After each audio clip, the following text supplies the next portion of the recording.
Hey, what's up, guys? We're back again with another YouTube video. This time, it's going to be more Balance Druid focused, just in nature, and I'm going to try to make this as quick as possible to where it's not going to end up being a 20-minute video. Basically, this is going to be about what's changing about Balance Druid and Shadowlands Pre-patch.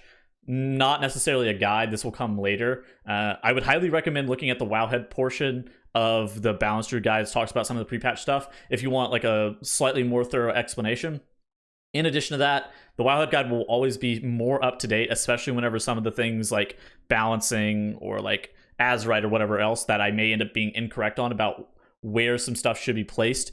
That Wildhead Guide will be up to date in case I am incorrect on some of the things that I do end up recommending, because it is likely that some things are going to end up changing. Let's jump straight into this. Again, like I said, this is not a guide. This is just more of like I played BFA Moonkin.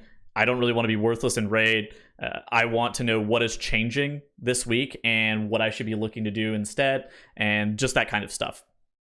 So first off, let's talk about systems that have been removed. Corruption got removed, meaning that you no longer have to worry about that on your gear. Basically, equipping the highest item level and or socket in every single slot is going to be your best bet for most use cases. Systems that are remaining that are Battle for Azeroth specific are Essences and Azerite. And those are remaining just for the duration of pre-patch by themselves. All right, quick rapid fire. Let's talk about some new abilities and changed abilities for Moonkin in the pre-patch. Stampeding Roar is baseline. Typhoon is baseline. Cyclone is baseline. Heart of the Wild is now a new talent. Basically, it buffs up your affinities.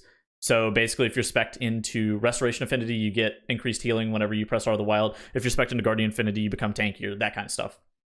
Eclipse has replaced empowerments. Basically, with the Eclipse system, it's going to be the biggest function of how New Moonkin works, and I would recommend trying to understand this part the most. Basically, Eclipse has replaced empowerments, like I stated, and whenever you start a fight, you're going to have like 2 charges of it's going to like show over your Starfire and over your Wrath, like the number 2. Whenever you cast 2 of those abilities, you get the opposite corresponding Eclipse state. So if you cast 2 Starfires, you get a Solar Eclipse. If you cast 2 Wraths, you get a Lunar Eclipse, and those alternate. You have to alternate them every 15 seconds. So alternating eclipses as quickly as possible is very important. Solstice now is the replacement of Shooting Stars, because Shooting Stars got moved to baseline, so those work in tandem.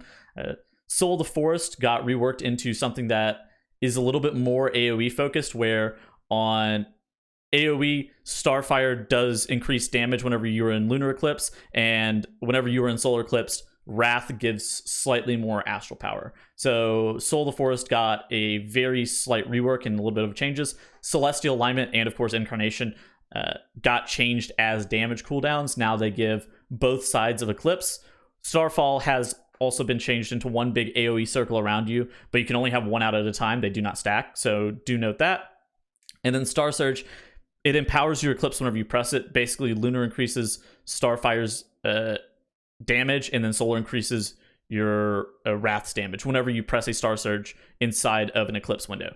Basically, what this means rotationally is that you're going to want to pool astral power for the beginning state of your Eclipse, and as soon as you enter your Eclipse, you're going to dump triple Star Surge straight into it, and then you're going to be starting to bank astral power, getting ready for your next Eclipse state. Like, obviously, you don't want to be capping astral power, but you don't want to, you want to be above 90, because they also reduce the cost of Star Surge from 40 astral power per cast to 30, and they reduce the generation of astral power that you're going to be getting by a little bit as well. So basically, you're going to want to build up high on astral power, and then once you enter your Eclipse state, you're going to want to dump pretty early on. So just some rotational stuff as to how to play. It's very similar to BFA. Don't cap astral power, super important. Maintain 100% uptime on dots. Try to enter your Eclipse state ASAP. Lingering outside of Eclipse is just going to lose you a lot of damage because you're not getting spells that are buffed. Don't lose cooldown usages, and always be casting. Basically, whenever you're in Solar Eclipse, also make sure that your primary builder is Wrath, and whenever you're in Lunar Eclipse, make sure that your primary builder is Starfire. Those kind of things are important. So as for stats, we've had kind of a stat shakeup. In the pre-patch by itself, I suspect it's going to be Mastery, then Haste, then Crit, then Versatility. Later on, there's going to be some weird scaling with our stats, but Mastery is going to be on top, and then Haste and Crit are probably close to one another, and Versatility is slightly below that. There's also some diminishing returns on stat scaling, so you shouldn't stack one stat to high heavens and just complete and utter disregard for other stats, because especially with in-game gearing that may end up becoming problematic. So maybe look to sim yourself a little bit, but I don't think you need to spend too much time. Pre-patch is like pre-patch, right? You're not going to get punished that much. Essences, basically some of the better essences is either World Vein or Vision of Perfection are going to be really good. I suspect that Vision of Perfection is going to be slightly worse since Balance has had a few mastery nerfs over the course of the whole entire beta, and that has kind of changed some of the data that I was initially looking at. But Eclipse and Mastery are still a relevant portion of your damage, so Vision of Perfection is probably really good. I suspect World Vein and the fat amounts of Intellect, because your primary stats, the most important thing, are going to be some of the stuff that you have to look at. As for minors, Memory of Lucid Dreams, the general purpose in the Astral Power game seems pretty good. Breath of the Dying is a lot of damage. Conflict and Strife, versatility is still not a bad stat. Probably Conflict and Strife minor is not going to be awful. Essence of the Focusing Iris minor is probably not terrible. And then Purification Protocol, still pretty good for AoE.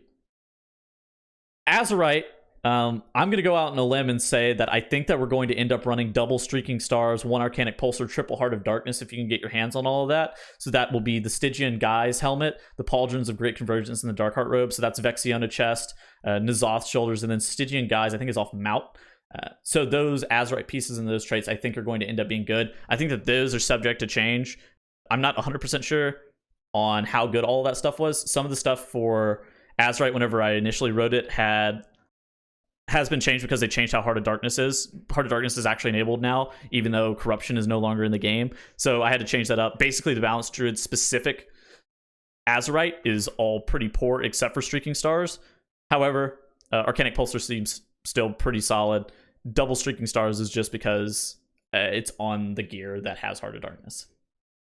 All right, so with that said, that's going to be the end of the video. I wanted to just kind of rapid fire and talk about what some of the stuff that was going to change in a really condensed version to where you guys have a little bit better of an idea. And you guys aren't just like totally sandbagging raid kind of thing. This isn't going to be like a super in-depth guide. Most of the footage is going to come off of beta, like I said earlier. So you're going to see me using like covenants and shit in a lot of the B-roll footage that I ended up using for this, but it's still going to be a lot of the same. Hope you guys enjoyed the video. Hope it helps on your reclear this week, and stay tuned for future videos. I will see you guys later.